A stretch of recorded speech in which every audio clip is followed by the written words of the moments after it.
Hello mga bro at bes! Gusto niyo bang maging bahagi ng YTV? Ano pang hinihintay niyo? Arat na!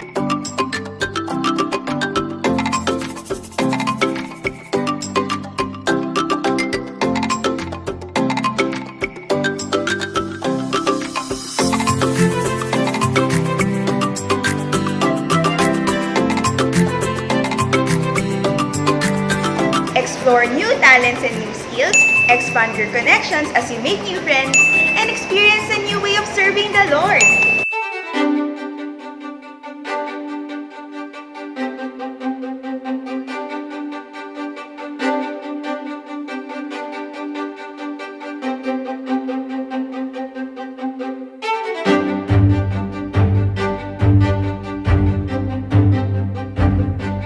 Yes naman, ito na naman tayo mga kapatid, nagsasama-sama para sa programa ng kabataan, kasama ang kabataan para sa kabataan. Ito ang YTV, Youth TV, Your TV, Season 2! Sumisunto pa nga!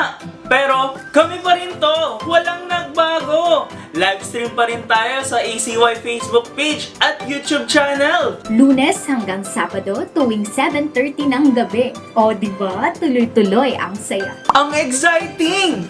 Mas pina-exciting! Check! Mas maraming matututunan! Check na check! At talaga namang patuloy tayong mapapayes kay Lord! Check na check na check! Ako si Tia Marbs. At ako naman si Ate Marie. At ito ang Chooseday Tuesday. Choose truth, Choose love and choose to say yes to God.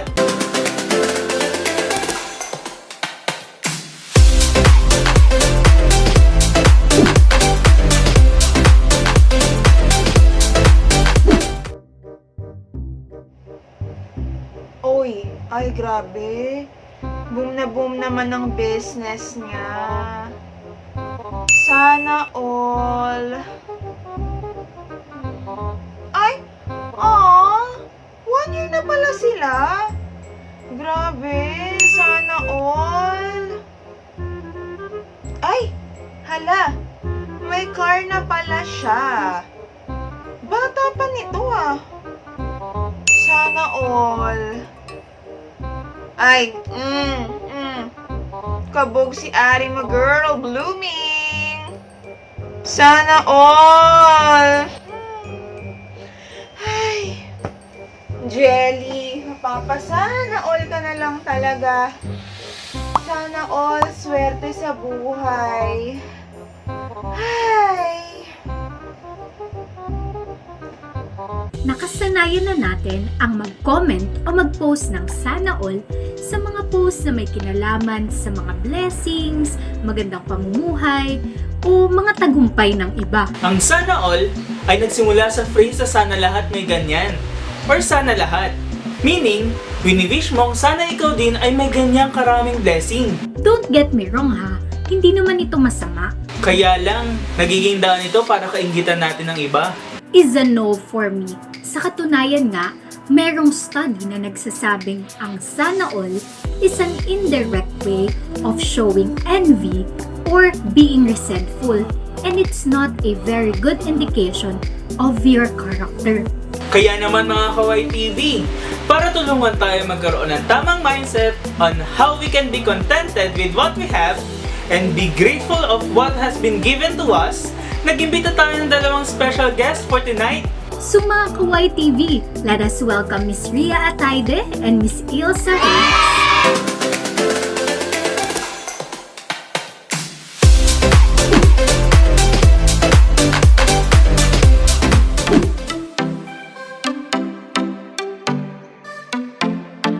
It's a really hard question to answer because feel ko that's all relative. Contentment is relative. Everyone has a different perspective of what they think success means, of what they think contentment means. But I think generally, if you wanna be technical about it, and then contentment really just means it's a state of being satisfied and happy and emotional satisfaction. And gratitude, on the other hand, is being grateful and being able to show your appreciation. Contentment is generally understood to mean satisfaction in life, particularly in terms of accepting simplicity as a primary virtue. And when we speak of gratitude, it's being able to see the good things, even if there are a lot of negative things going on around us. So it is also learning how to count our blessings every single day.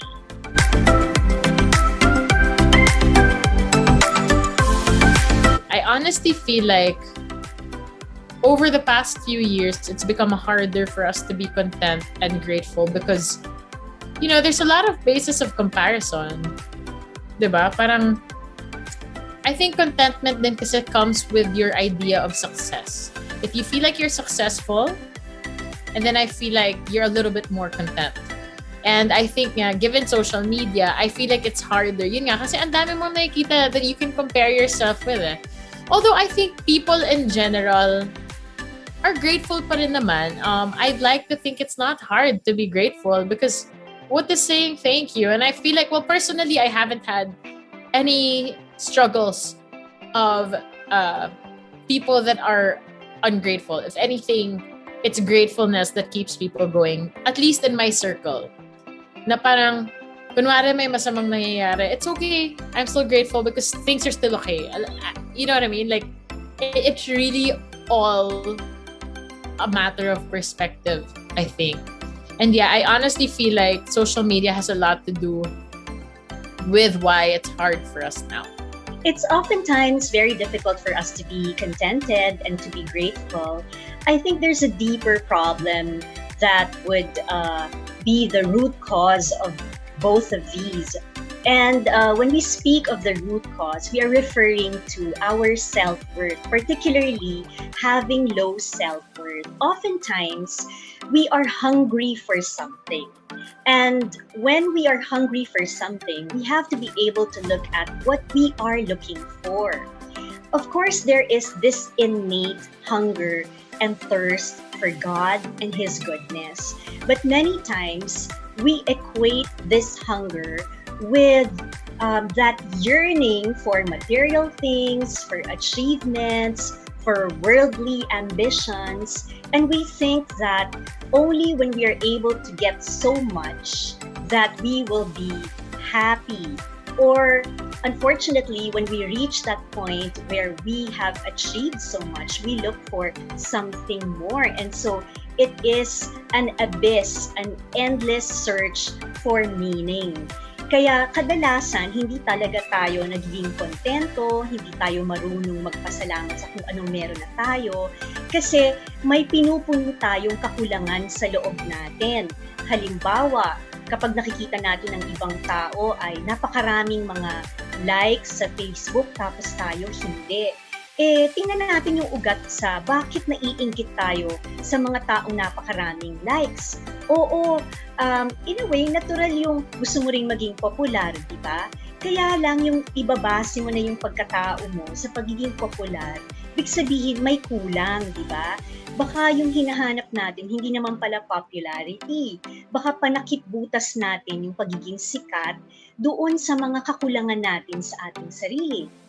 For example, kung may nangyayaring hindi maganda sa ating pamilya, so ang pangpuno natin sa ating pagpapahalaga sa ating sarili ay yung maging sikat sa Facebook, di ba? Kaya hindi tayo nakokontento, kailangan tayo na yung pinakamaraming followers, no? Sa Instagram man yan o sa ang social media. Kaya sa palagay ko, ang ugat niyan kadalasan ay yung maling pagpupuno natin sa ating mababang pagtingin sa ating sarili. Kaya hindi tayo basta nakokontento. Pero I'd also like to distinguish yung bang holy discontent. Kasi meron din yung ganun na kumbaga may plano ang Diyos sa atin, tapos komportable na lang tayo sa isang sulok at hindi natin tinutugunan yung tawag na yon. So meron din pala yung holy discontent. Kaya lang yung unang pinag-usapan natin kanina, yung negative na hindi pagiging kontento at hindi marunong magpasalamat.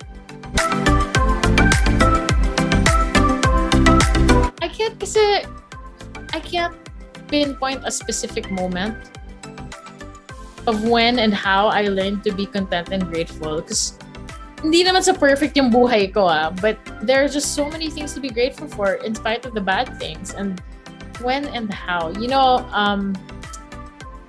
I really think it has a lot to do with the bad times as well. It's seeing that in spite of the things that are bad, there's still so much good in my life. I am still so blessed. I have not been left alone. I am so surrounded by love. I am so surrounded by acceptance, acknowledgement. And I feel like it would be unfair for me to be uncontented or uncontent, or whatever the word is, the opposite of content, and ungrateful. Kasi, again, like, okay, marami kasing trials in life talaga, di ba? I mean, I'm not naman a stranger to struggles. If anything, as much as it seems like I haven't gone through a lot, and as much as it seems like I'm privileged, I also had to go through a lot of struggles to get to where I am. The same way my parents had to go through a lot of struggles to get to where they are. And I feel like it is their journey that really taught me to be content and grateful. And it is my personal journey as well. Alam nyo, nung 13 years old ako, naghiwalay yung mga magulang ko. Madalas kasi ako ay achiever sa school, no? Matataas yung grades ko, presidente ang klase. So parang kumbaga maaga pa lang sa buhay, marami na akong nakamit, so to speak, di ba? Pero nung naghiwalay yung parents ko, sabi ko, teka muna, kung susunod sa Diyos, ang pinaka-importante sa akin, yung pamilya ko, tapos broken yung family namin. Para saan pa yung lahat ng pag-aaral ko, yung efforts ko, tapos nag-a-achieve ako sa school. Alam niyo, sa totoo lang, may point sa buhay ko na parang nawalan ako ng gana mag-aral. Pero pinipilit ko pa rin yung sarili ko na mag-aral, no? Kasi achiever nga ever since, di ba? So, panindigan na natin. But then, I was called by God to undergo a healing process. At dun ko nakita na unang-una, gusto kong hilumi ng Diyos. Tapos habang pinapakita niya sa akin yung kanyang mercy, yung kanyang pagmamahal, sabi ko, parang kakaiba itong kaligayahan, ano? So, dun ko na pagdesisyonan na actually, ang mas mahalaga pala ay tumugon ako sa tawag ng Diyos, not necessarily yung bang worldly ambitions. Kaya hindi naman ibig sabihin wala akong mga pangarap sa buhay, hindi ko pinangarap na magkaroon ng mataas na income o kaya yung mga awards, di ba? Nandiyan pa rin naman yan sa totoo lang. Pero I realized that at the end, these are not the things that matter. Kung hindi, tayo ba ay nagiging meaningful ang buhay natin based on God's call for us. So doon ako nakaranas na magpasalamat sa mga grasya ng Diyos sa buhay ko, kahit na seemingly on the outside, perhaps, hindi nakikita ng ibang tao yung mga nangyayaring magaganda, no? Kasi paminsan ang tingin ng tao laging yung makamundo ang sukatan, di ba? Na kailangan successful tayo lagi. Di ba ano bang sabi ni Mother Teresa? We are called to be faithful. So when we try to be faithful according to God's call for us and to us, mas makakaranas tayo ng pagiging kontento at mas magiging humble tayo.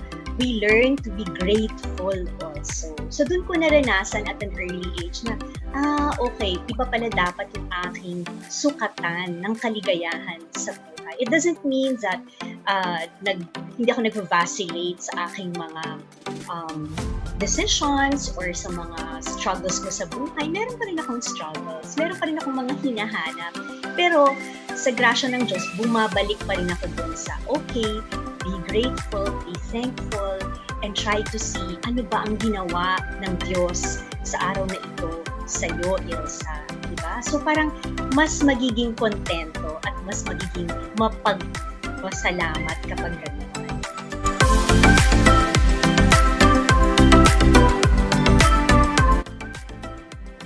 That's so hard because personally talaga, I feel like gratitude is really focusing on what you have, and instead of focusing on what you lack, or focusing on the things that make you happy rather than the things that make you sad. It's hard to teach gratitude and contentment. But I really feel like they're correlated. I know for a fact that gratitude, even simply saying thank you, does something to your brain and to you as a person. Because being grateful, it shows that, there is a form of self-contentment there and acceptance of the things that flow into your life. And I honestly feel like, a lot of us believe in different things. And me, kasi in the darkest of times, when you pray, you realize that you're so blessed. There's so much good in your lives. The fact that you are awake every day, that you wake up, it's really a matter of perspective. It's hard to convince people to be grateful and content themselves, because I honestly feel like it's something that you have to experience on your own. Although I do have to say that when you do practice gratitude, even just simply saying thank you, and then more good things happen to you, being appreciative of the things that you have. Again, focusing on the things that you're blessed with rather than the things that you feel like you want or the things that you feel like you need, it's so hard. Ang hirap nung, how do you encourage people to think a certain way? Well, personally, for me, gratitude has given me so much more.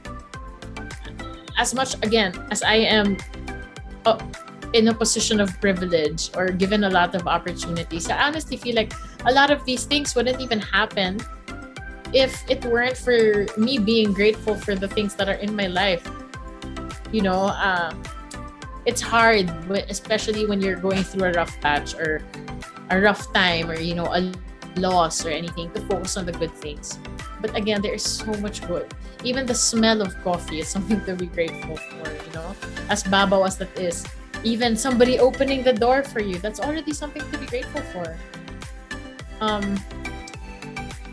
If anything, what I will say is, siguro if you find yourself being ungrateful and discontented with your life, siguro reflect. Really think about even the small things. It's also helped me in the past to write. Actually, this is a process that I had to go through myself, because there's a time I was really down as well.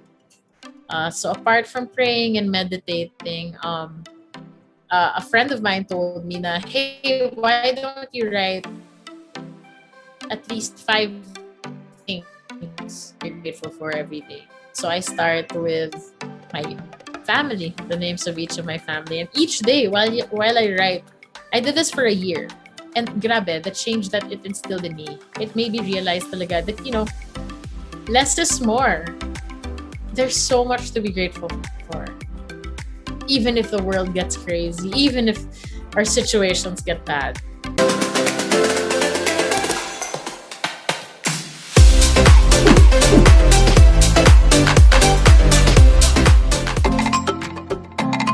Ayan mga kabataan, sana marami tayong natutunan kung ano nga ba ang importansya ng sana all at bakit nga ba sinasabi ito mostly ng mga kabataan sa ngayon. Pero behind this sana all is a unknown and suppressed envy na sana we should avoid kasi there are a lot of things that we should be grateful for. At dahil dyan, handa na ba kayong manalo ng 100 pesos GCash load? Last week, tinanong namin kayo kung what is the key of having a successful transition from college life to office life. At ang tamang sagot ay adjustment! Kaya ikaw na nakakuha ng tamang sagot, don't forget to message the ACY page to claim your prize. Ngayon, handa na ba kayo sa ating tanong ngayong hapon na to? Ito ang isang tanong, isang sagot. Ang tanong, well, ang tanong natin ngayong episode na to ay wala talagang tamang sagot. Pero bakit nga ba? Paano nga ba kayo mananalo? Ang may pinakamagandang sagot ang siyang mananalo. Ang tanong natin ngayong episode na to, what are you most grateful for? Naisip mo na ba?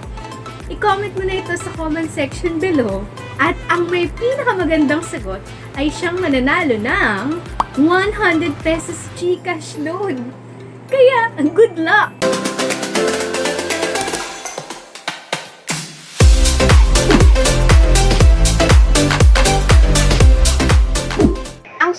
po nating product is this coat po for only 250 pesos. Ang code po natin ay Violet. May na! Uy! Kayo pala yan mga ka-White TV. Siyempre, kumikitang kabuhayan. Pero meron akong isang tanong sa inyo. Paano nga ba natin maipapakita ang pagiging kontento sa mga bagay na meron tayo? Number 1. Turn the awful into meaningful by being prayerful. When you wake up in the morning, ang unang sabihin ay, "Thank you, Lord." Find a reason to say thank you first thing in the morning. It's not that easy kasi paminsan parang ang feeling natin ang bigat, diba? Pero this puts us in a disposition of gratitude. Number 2. Behind every trial, there is a corresponding grace. Claim the grace. Yung advice ng brother ko, paminsan nga 'di ba, parang wala tayo sa mood ngumiti. Pero subukan niyo 'to. Pagtingin niyo sa salamin, tiningnan niyo 'yung sarili niyo, ngumiti kayo, nakalabas yung ngipin ha, like this. 1, 2, 3, 4, 5, 6, 7, 8, 9, 10. 10 seconds na even if you're forcing yourself to smile, after those 10 seconds, unang-una na-exercise yung ating facial muscles, di ba? Para bang inilagay mo yung sarili mo sa magandang attitude, no? And then, secondly, sa una parang ang weird naman, ngumingiti ako sa sarili ko, pero after a while, ay gumagaan na rin yung pakiramdam natin at natatawa na tayo sa ating sarili na, hey, ba't ako tumatawa sa sarili ko? In relation to smiling for 10 seconds, sa totoo lang, we don't take ourselves seriously all the time. Kasi kailangan meron din tayong sense of humor, diba? We should also be kind to ourselves. Number 3. Gratitude is the attitude that leads us into greater aptitude and altitude. Di ba nagsimula tayo sa umaga ng thank you, Lord? We end the day by also counting our blessings.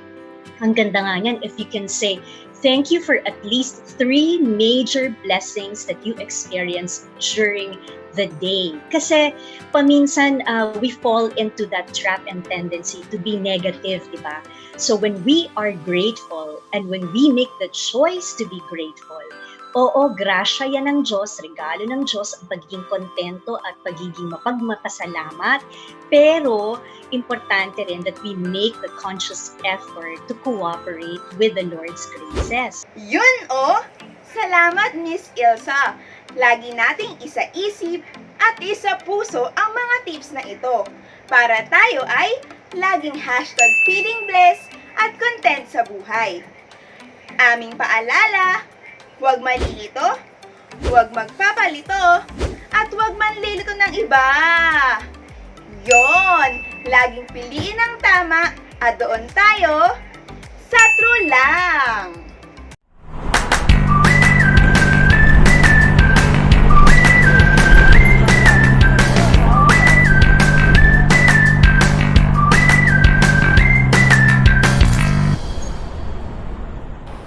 Bago tayo maghiwa-hiwalay, ay pababaunan muna namin kayo ng kaunting food for the soul.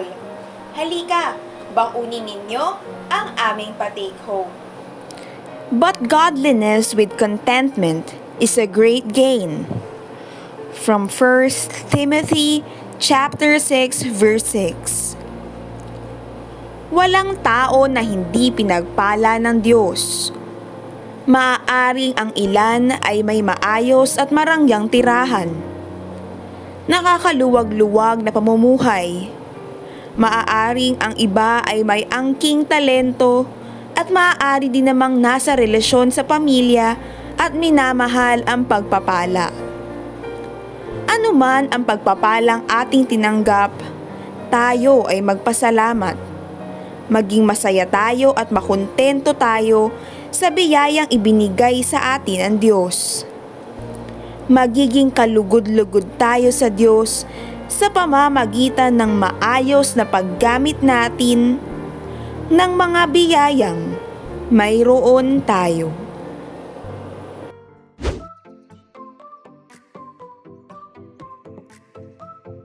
Sana ay marami kayong natutunan sa ating episode ngayong araw na ito. At kung kayo ay nag-enjoy, please like and share ang ating episode para mas marami pang kabataan ang mag-enjoy at matuto. And that's it for today mga Kawai TV. Pero don't you worry, dahil bukas ay mapapa-O tayo with Oh Well Wednesday at aalamin natin kung bakit nga ba kailangang unahin at piliin muna natin ang ating mga sarili. Magkita-kita tayo ulit next Tuesday para sa panibagong episode ng Chooseday Tuesday. Ako po ulit si Ate Marie. Ako si Kuya Marbs. Choose love.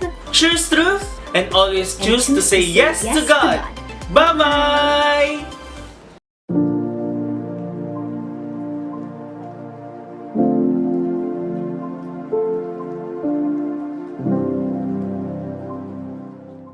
Ako po at ang aking misis ay Brother Obed Cabrillas or Daddy O, and my wife, Mommy Joy. We are both very active in serving Anawim Lay Missions, yung ating home for the abandoned poor. Kaya ang ginawa ko po, to support them also financially, ang ginawa ko po, may dalawa po akong aklat ito. Spell Out Your Love at saka Balance is Power.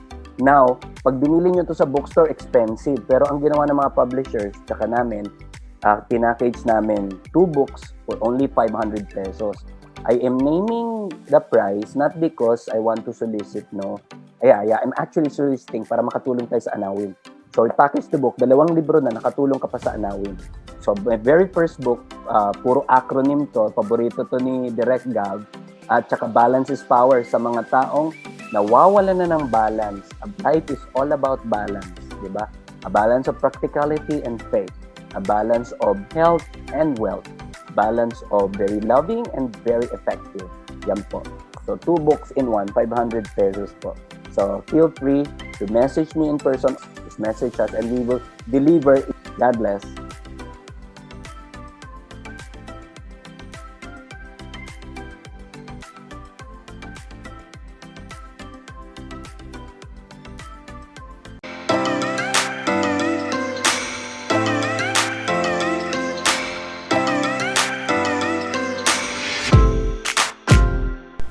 YTV Youth TV, your TV.